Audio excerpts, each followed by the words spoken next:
안녕하세요. 한아세안센터 아세안 강의 두 번째 시간입니다. 저는 한아세안센터의 정보자료국에 있는 김혜진입니다. 이번 강의에서는 아세안의 소지역을 이루고 있는 메콩 지역에 대해 말씀드리겠습니다. 먼저 메콩강과 메콩 지역을 이루고 있는 아세안 5개국에 대해 설명을 드리고, 이어서 메콩 지역의 중요성 그리고 이 지역의 개발이 다자적으로 국제적으로 어떻게 이루어지고 있는지를 살펴보겠습니다. 끝으로 지난해 11월 제1차 한메콩 정상회의가 개최되었는데, 이와 관련하여 한메콩 협력 역사를 들여다보고 앞으로의 협력 방안에 대한 의견을 말씀드리겠습니다. 자, 지금 이 지도에서 보시는 것이 메콩 소지역입니다. 메콩 상류 지역인 중국 윈난성을 제외를 하면 메콩강은 동남아 대륙부의 5개국, 즉 라오스, 미얀마, 태국, 캄보디아, 베트남을 지나면서 남중국해로 흐르고 있습니다. 미얀마의 경우에는 메콩강 일부 지류만 이제 흐르고 있겠죠. 보시다시피 이 대륙 동남아 5개국에는 소위 아세안 회원국 중에서도 저개발 국가인 CLMV가 모두 포함되어 있습니다. 베트남의 경우에는 최근 좀 빠르게 성장하면서 이 그룹에서 제외되기도 하는데요. 실제로 베트남은 지난 2017년도에 저소득 국가를 대상으로 지원하는 세계은행의 IDA, 국제개발협회라고 하죠. 이 차관을 소위 졸업하기도 했습니다. 어쨌든 CLM 그리고 V 그리고 여기에 포함되지 않는 국가가 하나 있죠. 동남아가 열강의 지배를 받던 19세기 말 20세기 초에도 독립을 유지해온 국가가 바로 태국인데요. 1985년부터 그리고 한 1996년 아시아 금융위기 전까지 연 12% 이상의 경제 성장을 기록해온 태국은 ODA 수원국이기도 하지만 동시에 공여국이기도 합니다.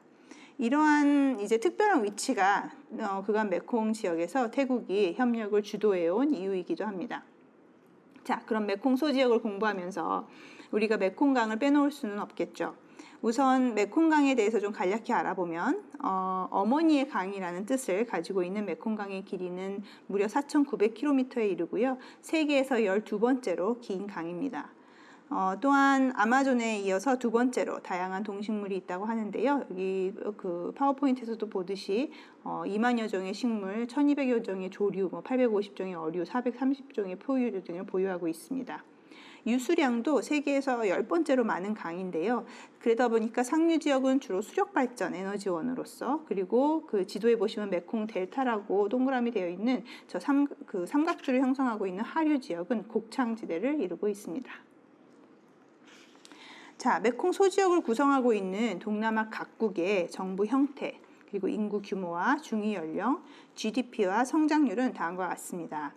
쭉 보시면 대부분 20세기 신생 국가들로서 젊고 빠르게 성장하고 있는 국가들이지만, GDP를 보시면 아직은 경제적으로 저소득 국가로서 개발 수요가 굉장히 많은 국가들입니다. 자, 이 5개국을 모두 하나의 소지역으로 합하면 이렇습니다. 그래서 금년 초 코로나19의 전 세계적 확산으로 경제 성장에 적신호가 들어왔지만, 그 이전까지는 연평균 약 6%의 성장을 기록해 왔습니다. 최근 수년간 국제 경제가 좋지 않았고, 특히 작년의 경우에는 미중 무역 마찰로 시장이 불안정했음에도 불구하고 메콩 국가들은 꾸준히 성장세를 이어왔고요. 베트남과 같은 일부 국가들은 미중 무역 갈등으로부터 오히려 반사이익을 보기도 했습니다. 아세안 인구 전체가 한 6억 정도인데, 그 중에 3분의 1 이상인 약 2억 4천만 명이 메콩 5개국이 차지하고 있습니다. 특히 이제 유의미한 것은 표를 보시면 중위 연령이 나오는데요. 중위 연령을 보면 태국을 제외하고는 평균 20대에서 30대로서 매우 젊습니다. 그래서 젊은 노동력은 메콩 지역의 어떤 생산, 잠재력을 보여주기도 하지만, 앞으로 주요 소비층을 구성할 이들은 시장으로서의 메콩 지역의 잠재력을 보여주고 있습니다. 메콩 지역의 잠재력을 간파한 수많은 세계 기업들은 한국 기업을 포함해서 이 지역에 굉장히 많은 투자를 지금 하고 있습니다. 그래서 2018년도 한 해 동안, 이게 오른쪽에 있는 파이 그래프인데요. 2018년 한 해 동안 아세안 지역의 외국인 직접 투자 중에서 24%가 메콩 지역으로 유입이 되었고, 다 합하면 약 한 370억 불이 될 것 같습니다. 대부분 이제 베트남과 태국에 투자가 이루어졌습니다. 외국인 투자는 다양한 분야에서 이루어지고 있는데요. 특히 이들 국가들이 이제 유치하고자 하는 투자는 국가 개발에 직접적인 도움이 되고 또 막대한 비용이 드는 건설 그리고 에너지, 인프라 분야에서 주로 투자를 희망을 하고 있습니다. 실제로 메콩 지역의 인프라 구축은 아세안 차원에서도 굉장히 중요한 과제로 다루어지고 있는데요. 그 이유는 바로 아세안의 연계성 증진과 통합을 위해서는 메콩 지역의 도로망 연결 그리고 이 지역의 개발 격차 완화가 굉장히 시급하기 때문입니다. 물론 인프라에 대한 수요는 결코 최근 일은 아니고요. 그동안 개별 국가적 차원뿐만 아니라 다자적으로도 많은 노력이 있어 왔습니다. 그래서 앞서도 좀 말씀드렸지만 메콩 소지역은 지정학적 중요성, 풍부한 천연자원 이런 것 때문에 제국주의 시대부터 많은 개발 시도가 있었고요. 특히 경제 발전과 함께 에너지 수요가 증가하면서 안정적인 전력 공급 확보를 위해서 수력 발전을 꾸준히 검토하고 추진해 왔습니다. 그러면 이번에는 메콩강 유역을 둘러싸고 그간 추진되어 온 여러 다자 개발 협력 노력을 조금 살펴보겠습니다. 우선 메콩강 유역을 개발하기 위한 노력은 1957년 유엔이 설립한 메콩위원회로 시작이 되었는데요. 처음에는 좀 배가 안정적으로 다닐 수 있고 또 발전 에너지와 용수를 공급하는 댐을 여러 곳에 건설한다는 그런 아이디어가 있었습니다. 그래서 그런 협력을 추진을 하다가 다만 이 위원회는 설립을 하자마자 냉전 체제 하에 유역국 간 갈등과 인도차이나 지역의 내전으로 실질적인 진전을 보지는 못했죠. 결국에는 냉전이 종식이 되고 1990년대 들어서야 본격적으로 개발 프로젝트를 추진할 수 있었는데요. 메콩위원회는 캄보디아, 라오스, 태국, 베트남 4개국 간 합의서에 동의를 하면서 1995년도에 메콩강위원회로 재출범을 하게 됩니다. 기본적으로 메콩강의 공동 관리를 주 목표로 하고 있기 때문에 수자원 관리, 지속 가능한 개발 이런 사업들을 중심으로 하고 있습니다. 메콩강 상류 국가인 중국하고 미얀마는 공식 회원국은 아니고 96년부터 대화 상대국으로 참여를 하고 있습니다. 메콩강위원회는 메콩강에 관한 여러 연구조사 활동을 통해서 수자원 데이터를 구축을 하고요. 또 이를 분석해서 홍수와 가뭄 관리, 수질과 생태자원 보존을 위한 국가 간 협력을 주도를 하고 있고요. 간혹 이제 영내 갈등의 원인이 되는 댐 건설에 대해서도 수력 발전이 어떤 기회가 있고 또 어떤 위험이 있는지 이런 균형적 분석을 내놓고 있습니다. 그런데 아무래도 이제 이 협력 체계나 규제에 대한 법적 구속력이 없기 때문에 메콩강위원회의 권한과 역할에는 분명 한계가 있는 측면이 있고요. 회원국 간 입장에서도 차이가 있습니다. 예를 들면 메콩강의 가뭄과 홍수가 지역 경제에 직접적으로 영향을 주는 하류 지역에 있는 캄보디아나 베트남은 아무래도 조금 더 강한 협력 체계를 희망을 하는 반면에 상류 국가에서 수력 발전을 최대한 활용하고자 하는 라오스 또 태국의 경우에는 조금 더 느슨한 형태의 협력을 선호하고 있죠. 이렇게 메콩강위원회가 메콩강 공동 관리를 위해서 설립되었다면은 한 3년 전에 1992년도에 보면은 아시아개발은행은 메콩 유역의 개발, 특히 이제 교통, 에너지, 통신, 무역, 투자 등의 발전을 위해서 메콩 유역 개발, 영어로 Greater Mekong Sub-Region이라고 하는데요. 이건 프로그램입니다. 이 프로그램을 시작을 했습니다. 그래서 이 프로그램은 영내 연계성 증진과 경제 통합에 조금 더 초점이 맞춰져 있고요. 중국을 포함한 6개국이 모두 참여를 하고 있습니다.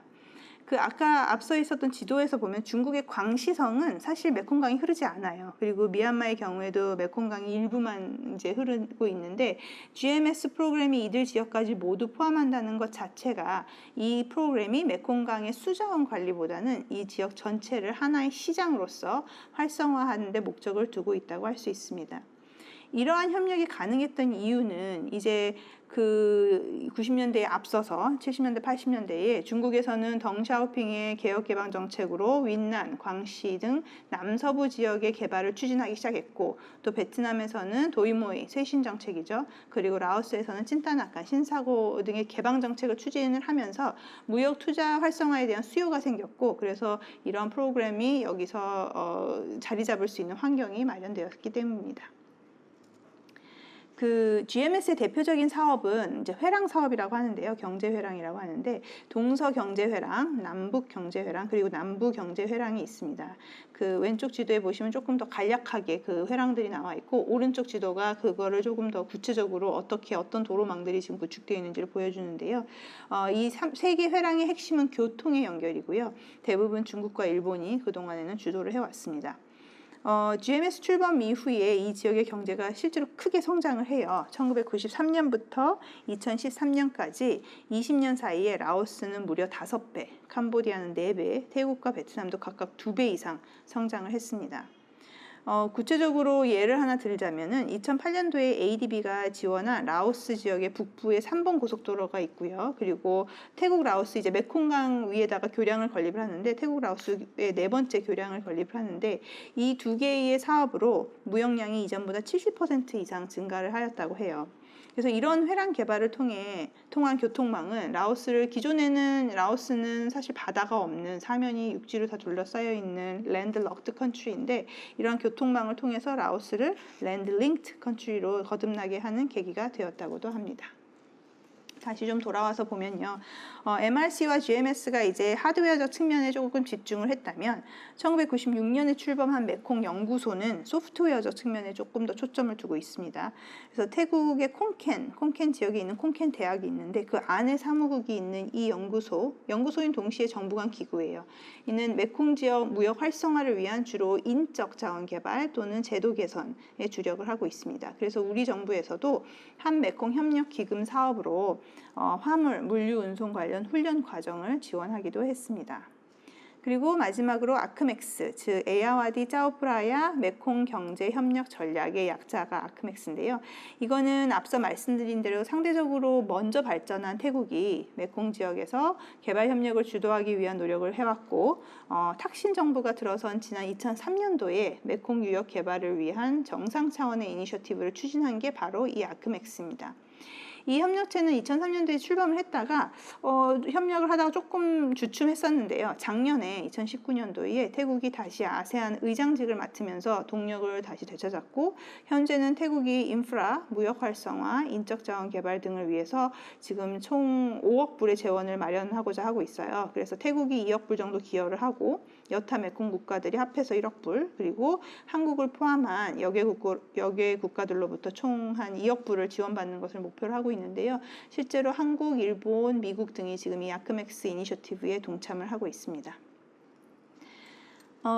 태국은 그 어느 국가보다 메콩 유역을 기회의 땅으로 바꾸려는 노력을 많이 해왔어요. 과거부터. 그래서 태국이 메콩 유역 개발에 관심이 많은 데는 뭐 여러 가지 이유가 있겠지만 특히 에너지원으로서 아무래도 먼저 발전한 나라니까 에너지 수요가 먼저 많았을 것이고 그러다 보니까 에너지원으로서 메콩강 활용에 대한 관심을 많이 가졌습니다.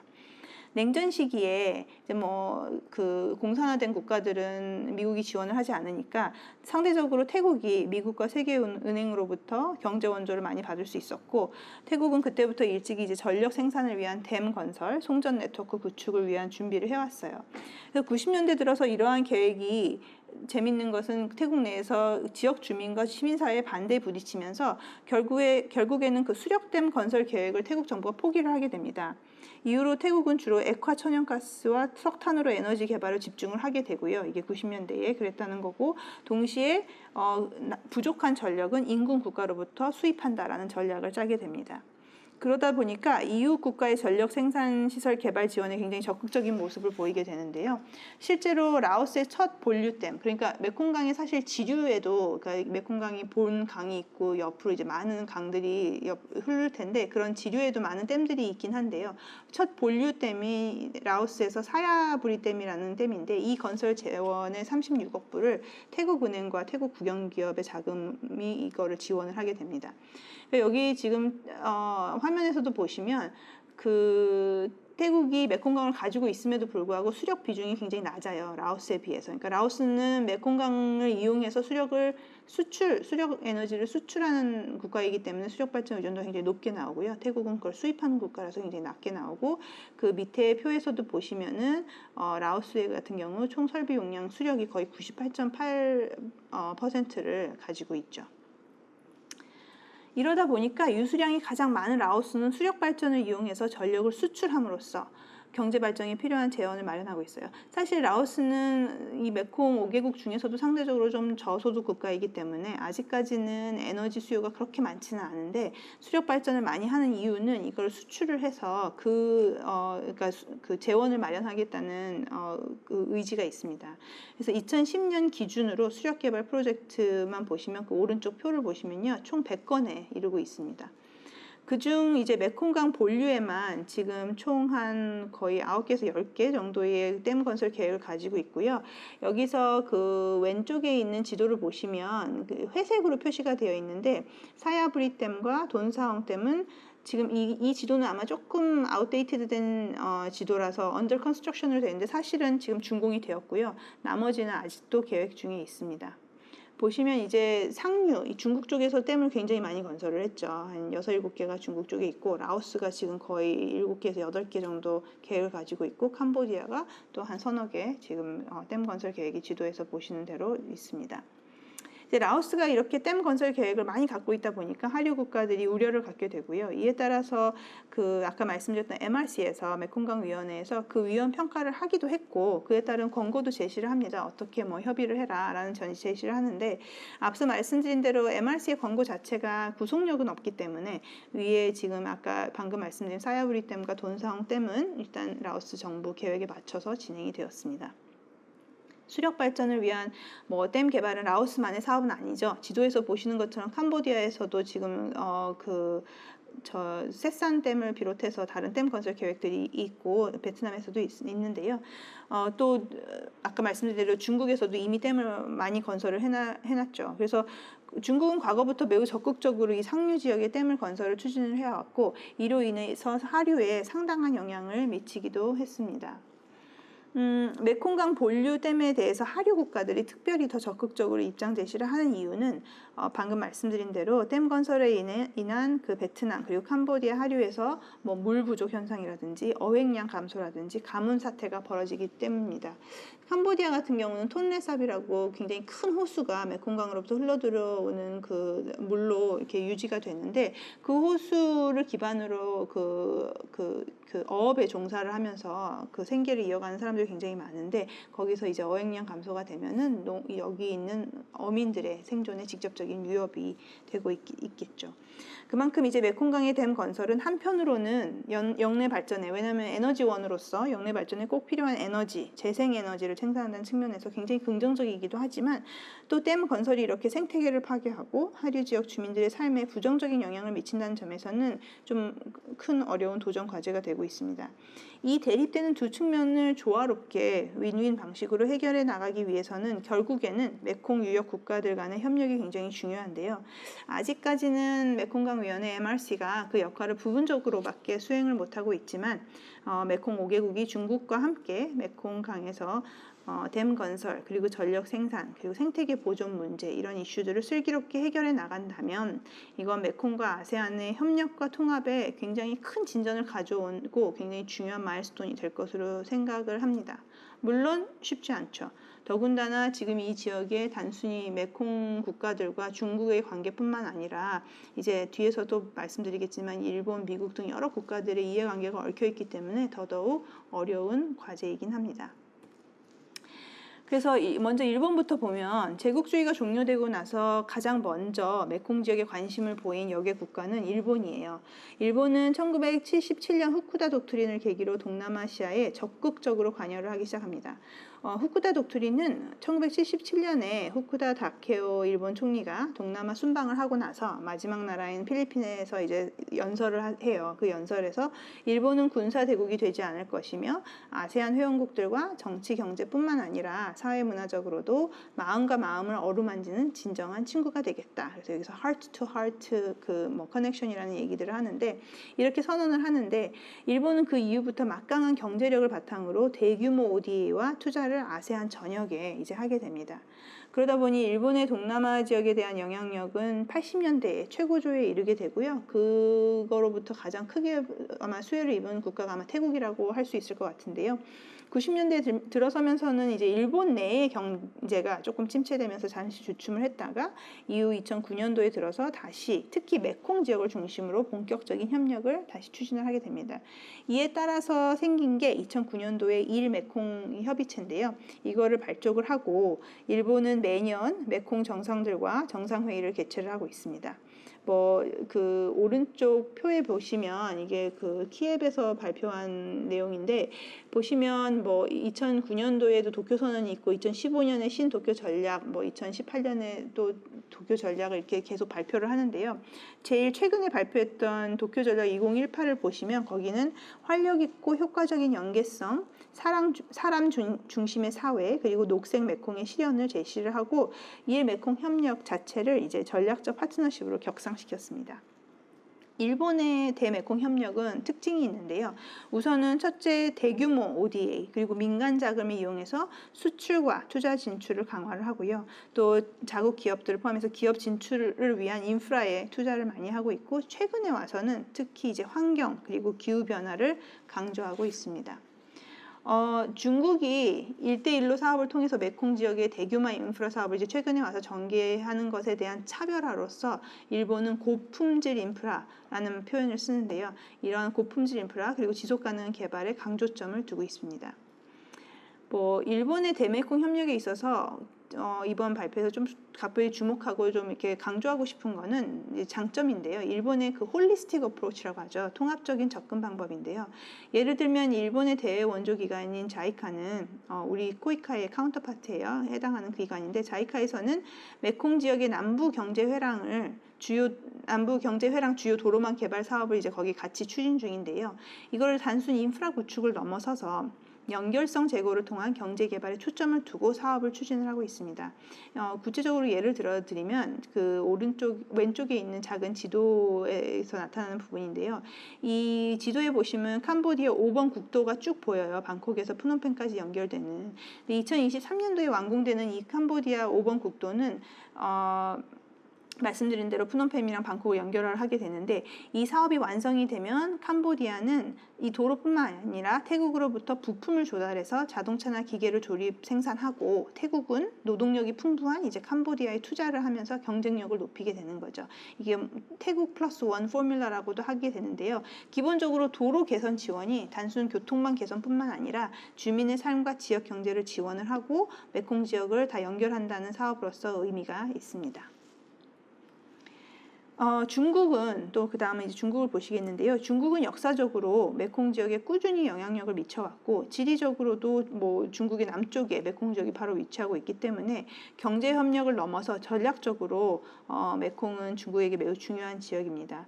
특히 이제 90년대 중국 자체가 막 발전을 하고 있었기 때문에 2000년대에 들어서면서 빠른 경제 성장을 바탕으로 메콩 지역에 대한 포용 정책 이 시기에 charm offensive라고 부르는데요. 매력 공세를 메콩에 대해서 하게 됩니다. 그래서 이러한 정책들이 나중에 한 2012년쯤 가서 태국이 란찬 메콩의 지속 가능한 협력을 해야 된다 이런 이야기를 꺼내면서 그런 분위기가 조성이 되는데 이러한 분위기에 중국이 적극적으로 호응을 하면서 그 란찬 메콩 협력의 환경을 마련하게 되었고요. 2016년에 란찬 메콩 협력체가 이제 공식적으로 출범하게 됩니다. 란찬 메콩 협력체는 란창은 아까 처음 봤던 지도에서 봤듯이 메콩강의 상류 부분이 란창강이 같은 강이에요. 근데 이제 상류 부분을 란창강이라고 부르는데 란찬 메콩 협력체는 매년 외교장관 회의를 개최를 하고 경년으로 정상회의를 개최를 하고 있고요. 주로 인프라 건설, 경제 특구 개발, 그리고 산업단지 건설, 수자원 개발, 농업 발전, 빈곤 퇴치 등에 대한 협력을 목표로 하고 있습니다. 이렇게 보시면 조금 더 경제 발전, 그 다음에 국가 인프라 구축, 건설 이런 데 조금 더 초점이 맞춰 있는 걸로 볼 수 있을 거예요. 이러한 사업들은 중국이 이제 추진 중인 1대1로 구축의 중요한 교두보 역할을 하고 있기도 한데요. 메콩 지역은 중국의 1대1로 사업의 출발지가 되는 지역이고, 그래서 중국은 이 지역, 특히 이제 아무래도 친중 성향을 가지고 있는 캄보디아, 라오스, 미얀마를 중심으로 대대적인 인프라 투자를 지원하고 있습니다. 태국 같은 경우에도 중국과 굉장히 좋은 관계를 가지고 있지만 기본적으로 일본이 이미 굉장히 많이 진출해 있는 지역이라서 조금 상대적으로 협력 여지가 좀 덜했던 것 같고요. 베트남은 중국과 전통적으로 그 역사적인 이슈들이 있어서 관계가 좋지 않기 때문에 주로 중국은 캄보디아, 라오스, 미얀마를 중심으로 인프라 투자를 지원을 하고 있습니다. 이제 그래서 그 왼쪽 하단에 보시면 중 캄보디아 관계에 대한 작은 뭐 하나의 예시를 좀 보여줬는데, 얼마나 협력이 굉장히 많이 이루어지고 있는지를 보여주는 하나의 예인데, 캄보디아 경우에는 중국의 투자 원조로 2018년도 한 해 동안 7.4%의 경제 성장을 기록을 하는데요. 이러한 긍정적인 측면, 그러니까 경제 성장을 한다는 긍정적인 측면과 함께 중국에 대한 과도한 의존이 장기적으로는 부채 늪에 빠지게 되고 또 경제적 정치적으로 자율성에 좀 부정적 영향을 미치지 않을까 하는 그런 우려의 목소리도 있습니다. 그렇지만 뭐 캄보디아도 그렇고 라오스도 그렇고 이 저개발 국가들의 입장에서는 우선 국가 발전을 위해 투자 원조를 최대한 확보를 해야 되기 때문에 이러한 우려를 가지고 있으면서도 사실 실질적인 대안은 별로 없지 않느냐라는 그런 입장이기도 하죠. 이제 마지막으로 미국의 대메콩 협력을 한번 살펴보겠습니다. 미국은 2009년 미 메콩 외교장관회의 개최 이후에 메콩 지역의 환경, 보건, 교육, 그리고 인프라 개발 분야 등 협력을 강화하기 위해서 메콩강 하류 이니셔티브, 로월 메콩 이니셔티브라는 걸 출범시킵니다. 이 LMI는 당시 미국의 동아시아 전략과도 맞물리는데요. 2012년도에 오바마 정부가 이제 피벗 투 아시아 지역 전략을 추진하면서 미국의 대메콩 협력이 좀 본격화됩니다. 그래서 2012년 7월에 프놈펜에서 개최되는 LMI 장관회의에서는 참여국 간 원활한 정보 공유와 협력 증진을 도모하려고 그 조종기구를 방콕에 설립을 해서 LMI 협력 키트를 마련을 하게 돼요. 미국의 협력을 보시면 그 오른쪽 표를 보시면 되는데요. 6개 중점 협력 분야, 이게 환경, 수자원, 보건, 농업, 그리고 식량 안보, 교육, 연계성 강화에서 이루어지고 있고요. 그 중에서는 이제 환경, 보건, 교육, 그리고 인프라 개발에 조금 더 주안점을 주고 있습니다. 대다수 프로그램이 전문가 파견, 학자 교류 이런 기술 지원에 조금 더 집중되어 있고요. 그러니까 일본과 중국이 대규모 재정 지원을 통한 인프라 건설이나 물자적 지원을 한다면 미국은 조금 더 기술 협력에 그 초점을 두고 있는 것 같습니다. 물론 재정 지원도 하고는 있지만요. 그리고 또 좀 차별화되는 것이, 그러니까 서로 대조적인 것이 중국은 주로 정부 간 협력에 초점을 두고 있는데 미국은 주로 민간단체, 그러니까 NGO들이 들어가거나 기업들이 들어가서 협력을 추진을 하고 있습니다. 그렇지만 이제 직접적인 물질적 지원을 많이 하지 않는 것에 대한 보완책으로 미국이 그 추진한 게 우호 공여기관과의 협력을 통해서 시너지를 창출하자 이런 계획을 가졌고요. 그 플랫폼으로서 그 왼쪽에 보시면 그 FLM이라고 되어 있는데요. Friends of the Lower Mekong이라는 협의체를 구축을 합니다. 이 협의체에는 우리나라를 포함해서 호주, 일본, 뉴질랜드, 유럽, 그리고 이제 공여기관들인 ADB, 세계은행이 참여를 하고 있고요. 주로 이제 매년 아세안에서 ARF 외교장관회의를 하기 위해서 매년 모이다 보니까 그 계기에 이 나라들이 다 모인 계기에 장관급 회의를 개최를 해왔어요. 기본적으로 메콩 지역에서 각자 무슨 사업들을 하고 있는지 정보를 공유를 하고, 그리고 그 사업들을 서로 어떤 부분에 있어서 연계를 할 수 있는지, 어떤 교집합이 있을지를 찾아보는 다자 협력 방안을 논의하는 자리인데요. 이 협의체 이제 특징이 보시면 중국과 러시아는 들어있지 않죠. 그러니까 그 회의에는 다 같이 가는데, ARF 회의 때는 가는데 중국과 러시아는 Friends of Lower Mekong에는 들어있지 않습니다. 근데 이제 이 FLM도 트럼프 행정부 들어서면서 동력을 조금 잃게 돼요. 그래서 지금은 장관급 회의가 아닌 고위급 회의만 개최를 하고 있는 것으로 알고 있는데요. 뭐 메콩 지역이 좀 더 중요해지면은 다시 격상할 가능성도 없지는 않습니다. 물론 또 FLM이 좀 힘을 잃었다고 해서 여기서의 다자 협력, 특히 3자 협력이 이루어지지 않는 건 아닌데요. 2019년 8월, 그러니까 작년 8월이죠. 미국과 일본이 메콩 지역의 전력 문제 개선을 위해서 새로운 이니셔티브, Japan-US Mekong Power Partnership, JUMP라는 이니셔티브를 발족을 했다고 해요. 이 점프의 이니셔티브의 내용을 보면 자유롭고 에너지 공급이 안정적인 메콩 지역 건설을 위해 기술 지원과 역량 강화 그리고 기타 협력을 실행해 나간다. 뭐 이렇게 되어 있는데요. 이걸 좀 한번 생각해 보시면 그 자유롭고 개방된 인도 태평양 (Free and Open Indo-Pacific) 전략과 이름이 굉장히 많이 비슷하죠. 이처럼 메콩 지역은 현재 경제 개발 수요가 굉장히 다대한 가운데에서 여객 국가들의 전략적 이해관계가 함께 맞물리면서 조금은 복잡한 양상을 띠고 있습니다. 한국에게도 메콩 지역은 매우 중요한 파트너예요. 그래서 신남방 지역의 핵심 대상이기도 하고요. 우리 외교 경제 다변화를 위한 공간으로서 중요한 곳이죠. 그래서 중국에 대한 의존도를 완화하고 또 최근에는 베트남으로 좀 과밀 현상이 일어나고 있는데 이런 걸 완화하는 새로운 생산기지 그리고 시장으로서의 메콩 지역도 중요하고요. 또 아세안의 회원국이자 북한과 외교 관계를 맺은 이제 영내 다자 외교의 핵심 파트너로서의 메콩 지역, 메콩 5개국이 모두 메콩 5개국뿐만 아니라 아세안 10개국이 모두 북한과 외교 관계가 있으니까요. 그래서도 중요하고 또 한류의 인기가 높고 문화적으로도 가깝고 연간 800만 명 정도가 아세안 전체가 한국이랑 연간 1200만 명 정도 상호 교류하는데 메콩만 좀 이렇게 분리해서 보면 한 800만 명 정도가 상호 방문하는 가까운 이웃으로서 메콩 지역은 우리에게 매우 중요합니다. 그래서 메콩과의 교역, 무역량 보시면 굉장히 크게 증가를 하고 있죠. 그리고 또 FDI, 그 투자액 변화 추이도 한번 보시면은 굉장히 많이 증가를 했고요. 또 ODA, 또 메콩 지역은 사실 우리 한국의 ODA의 핵심 지역입니다. 이런 교류 통계를 보면 이 지역이 이미 우리의 주요한 파트너로 자리매김하고 있음을 알 수 있습니다. 그렇지만 이제 메콩 지역은 그 성장 잠재력만큼 불확실성도 같이 존재하는 곳입니다. 아까 말씀드린 대로.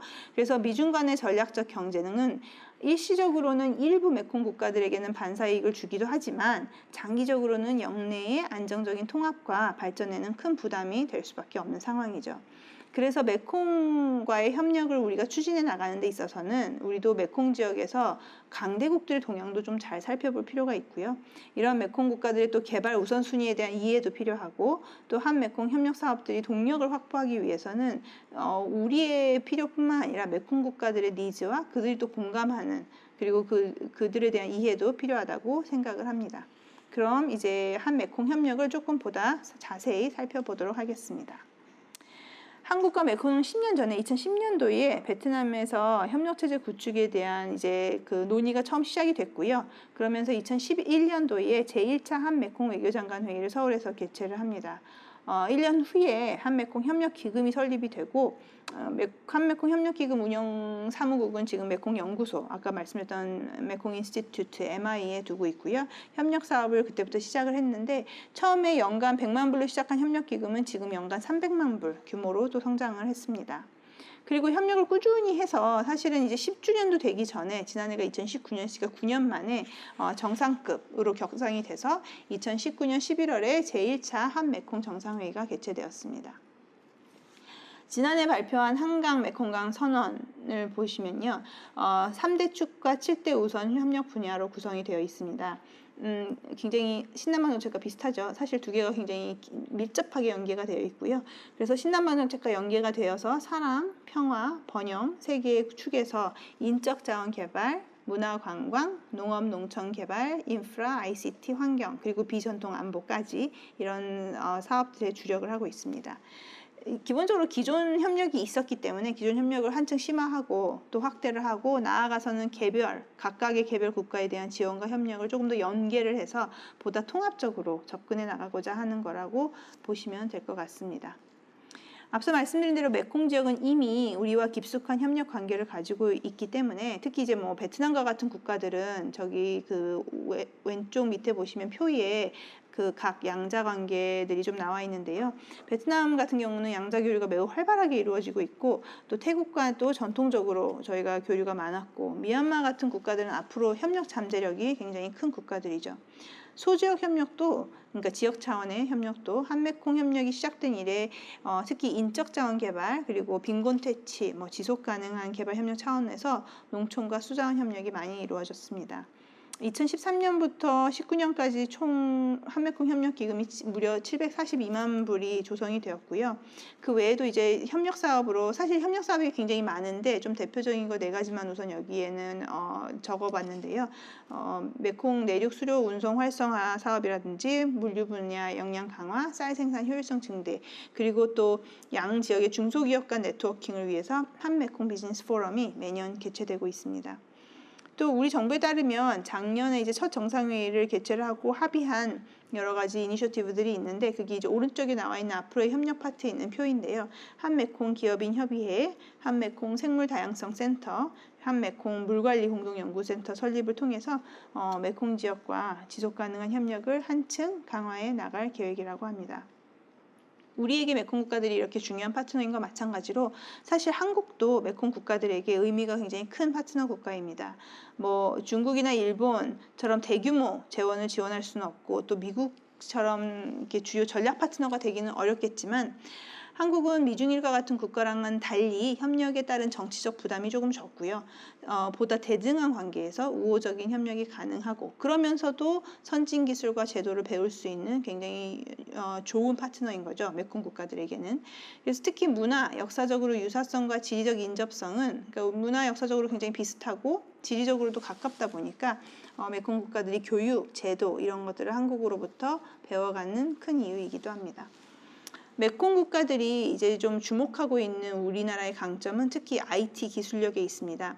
아직은 저소득 국가들이긴 한데 디지털 산업 육성에 굉장히 많은 관심과 역량을 투입하고 있어요. 실제로 이제 그 젊은 인구가 많다 보니까 그리고 핸드폰 보급률이나 이런 것들이 굉장히 높아서 디지털 산업 육성을 하기에는 굉장히 좋은 환경이 마련되어 있는데요. 그 디지털 산업 육성을 통해서 경제적으로 지금은 아직 저소득 국가지만 바로 이제 제조업 단계를 조금 넘어뛰어서 바로 그 4차 산업으로 뛰어넘고자 하기에 뭐 스마트 시티라든지 스마트 금융, 스마트 농업, 협력 등의 수요가 앞으로 늘어날 것으로 생각이 됩니다. 다만 이들 국가들이 아직 이러한 협력에 필요한 인프라가 그러니까 물리적인 인프라를 포함해서 제도적 인적 인프라가 충분히 구축되어 있지는 않기 때문에 이런 협력이 실질적인 진전을 이루기 위해서는 보다 통합적인 접근, 그러니까 아까 말씀드린 대로 인프라와 함께 궁극적으로는 스마트 협력으로 끌고 가는 그러한 통합적인 접근이 필요할 것으로 보입니다. 저희 한아세안 센터에서도 대아세안 협력 틀 내에서 이제 메콩 국가들과 다양한 교류 협력 사업을 하고 있는데요. 한 메콩 중소기업 간 네트워킹을 지원하기도 하고요. 우리 기업들의 대메콩 투자를 위한 다양한 계기도 마련하고 있고요. 저기 맨 밑에 보시면 아세안 투자 및 시장 조사단 같은 경우는 우리 기업들이 이 메콩 지역에서 투자할 수 있도록 저희가 플랫폼을 마련을 하고 있고요. 또 맨 위에 아세안 트레이드 페어 같은 경우는 메콩 지역의 상품을 또 국내에 소개하고 있고요. 물론 아세안 지역의 상품을 다 같이 소개하는데 그 가운데 이제 메콩 지역 상품이 포함이 되어 있는 거겠죠. 또 4차 산업 분야뿐만 아니라 오른쪽에 보시면 문화관광 분야에서도 포럼이라든지 워크숍을 통해서 이들 국가들의 역량 개발을 지원을 하고 있습니다. 기본적으로 성공적인 아세안 공동체와 성공적인 한 아세안 파트너십을 위해서는 메콩 지역 자체가 성공적으로 도약을 해야 그 아세안 그리고 한아세안 협력 그리고 나아가 우리 정부 신남방 정책을 성공을 할 수 있겠죠. 그래서 메콩 지역의 성공적인 도약은 우리에게도 참 중요한 부분입니다. 그래서 무한한 가능성, 또 아직은 많은 개발 과제를 안고 있는 지역이기도 한데요.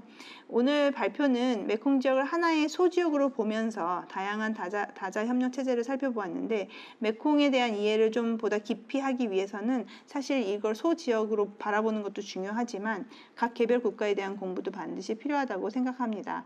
그래서 지리적으로는 이렇게 서브 리전으로 묶이지만 사용하는 언어와 문화가 조금씩은 다른 메콩 5개국이기에 메콩 지역 개별 국가에 대해서 더욱 이해를 한다면 메콩 지역이 더 흥미롭게 느껴질 것으로 생각이 됩니다.